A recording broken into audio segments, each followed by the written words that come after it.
Hey guys, thanks for tuning in. I have breaking news here that I want to share. We shared it first at SGT Report from a Reuters article that I was made aware of from the one and only David Morgan, and I've asked David Morgan to get on right now to process this breaking news with us. The LBMA silver fix has been exposed today, January 28th. The silver market is in disarray according to Reuters after benchmark price was fixed at $13.58 in London, far below real-world trades and the spot price. This is very, very important information in my mind, David. This is the fissures and the cracks in the system becoming gaping holes.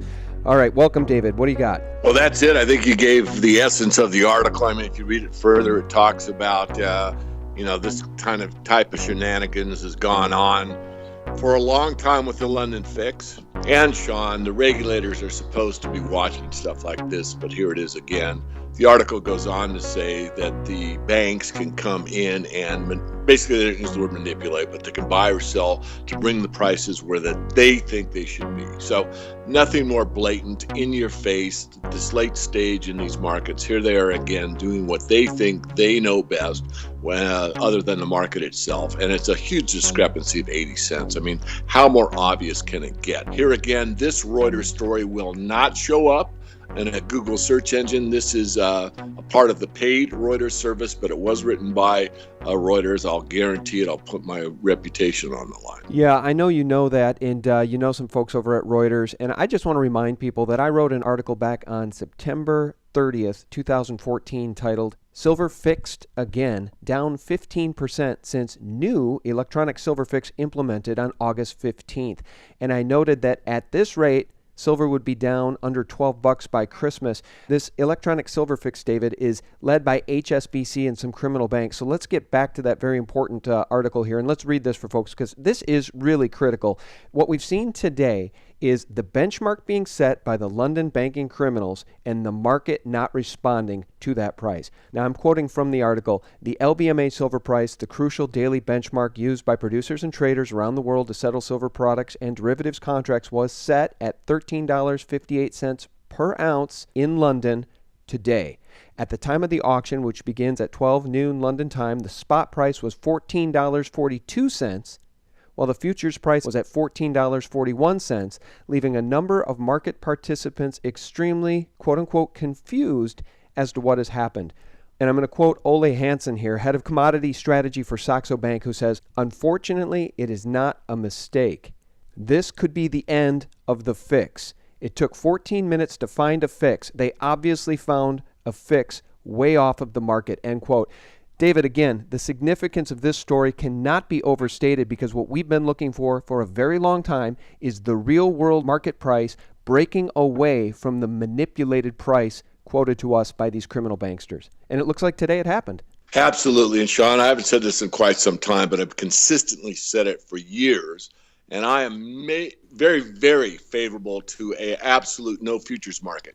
I would love to see a cash only market where it maybe could be listed on a CME, I really don't care, where there is no futures price. And this is not so far-fetched because, as old as I am, I know there used to be a futures market for eggs, there used to be a futures market for milk, and now they're just cash markets. And I think for the silver particularly, more so than gold even, although I favor it for both, that it's a cash and carry market. Let's get rid of all this nonsense, this fix, these derivatives, and all this hucky-puck that goes on surrounding these markets are these paper products that actually increase the supply that isn't valid if you're really talking to physical reality, and let's just do away with it. Now, I know that's a pipe dream, but I want to voice it, but I also want to make the point that you can have a cash-only market, and the egg market never went away, and there wasn't any big disruptions in the marketplace when that took place, nor the milk market, again, as an example. So you could have a settlement that was a cash and carry only market. And if that were to occur, I think you'd have a lot different settlement procedure than what we've been seeing these many years. Well, I tell you what, David, this is an important day, and I wanted to get you on in this emergency breaking broadcast to cover this in real time because, again, I don't think the significance of this event can be overstated. It says in this article, quote, "This could be the end of the fix," end quote. And, David, I just want to conclude this portion of our conversation by saying, and I quote, The price is set every day by 6 participants. I'm talking about the silver fix. HSBC, criminal international bank. JP Morgan Chase Bank, a criminal bank. Mitsui, the Bank of Nova Scotia, Toronto Dominion Bank, and UBS. They're all using a system run by CME and Reuters. And guess what today, David? Reuters has no comment on what's occurred here. No comment on the fact that the benchmark price for silver in the electronic silver fix was set 84 cents below spot, and the real world market didn't respond. This is historic. Absolutely, Sean, and thank you for bringing it to the attention of a lot more people. Well, thanks for sending me the article, and that's why I wanted to get you on. I didn't want to just put up the article as I did giving you a hat tip. I wanted to get you on personally to talk about this and so much else. So since I have you on the phone, let's bridge over to what's going on in the SGE and all of the dramatic news we've been seeing in the COMEX just over the past week. COMEX registered gold inventories declined 73% in one day, going from 275,325 ounces to 73,980 ounces. And as Steve St. Angelo reports, there are only 2.3 metric tons of physical registered gold left at the COMEX. And as I dig into this article, David, I'm sure you read it, it says, as we can see, 21,200 ounces was transferred from Brinks registered, 84,881 transferred from HSBC, the world's most criminal bank, and 95,269 ounces from Scotia Makata. The criminal banks seem to be working to drain the COMEX of the little bit of physical gold that's left, and I think it's a harbinger of things to come, David. The wealthy on this planet want the physical gold. Absolutely. You know, the adage, he who owns the gold makes the rules. And then, of course, the situation with the Shanghai Gold Exchange, whether they're going to continue to report or not. I mean, things are going south rapidly, meaning transparency that once was there is no longer there. I mean, you go back to long ago, and then the M3 money supply isn't going to be reported because it's too costly and they're going to save the taxpayers money. Are you kidding? First of all, the Federal Reserve is a private corporation. Secondly, the amount of money that's required to report M3 is about what's spent by Congress in about 27 seconds. So, I mean, it's absolutely absurd, but yet they just they want to obfuscate the issue about how large the money supply is growing. Of course, there's people like John Williams that continue to give us the statistics on that. And this is the same thing, I think, with this non-reporting possibility on the gold in the Shanghai Gold Exchange. Things are tightening up, Sean, pun intended, and where it all leads, we don't know. It'll be interesting to see as this issue probably gets forced by natural attrition, not by any one person or entity standing for that last physical amount of gold in the registered category in the COMEX, but just the natural order of things of like, I've got to get it and maybe there's no place else to get it, or I'm paying my contract in cash. I have the right to stand for delivery, send it. So, you know, watching like a hawk, like I have for years, how it unravels, no one really knows, but certainly it's starting to wake up more and more people that follow these issues. Yeah, and you mentioned the SGE. I want to read that headline here from Koos Jansen over at Bullion Star.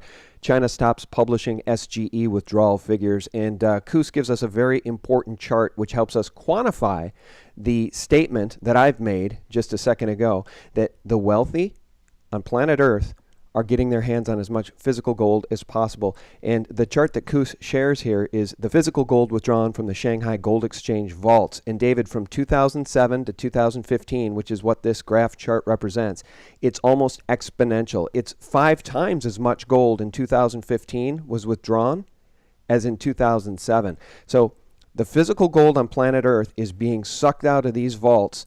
And we're not going to hear that reported on by the mainstream Mockingbird media, David, that continue to call gold a barbarous relic and ignore silver entirely.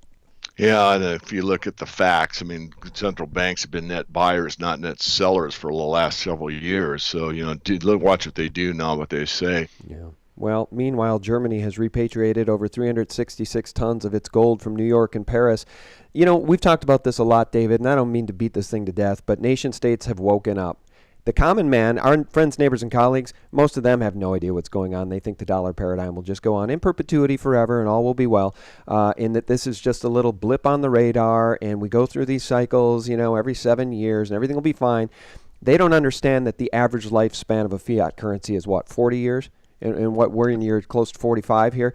This is the end of the paradigm. We're documenting the collapse, and the nation states know what's going on, which is why Germany is repatriating its gold, which is why Russia and China are making deals to de-dollarize, which is why China is hoarding gold, which is why Russia is buying as much gold as they can get their hands on. And meanwhile, we don't even know what's in Fort Knox.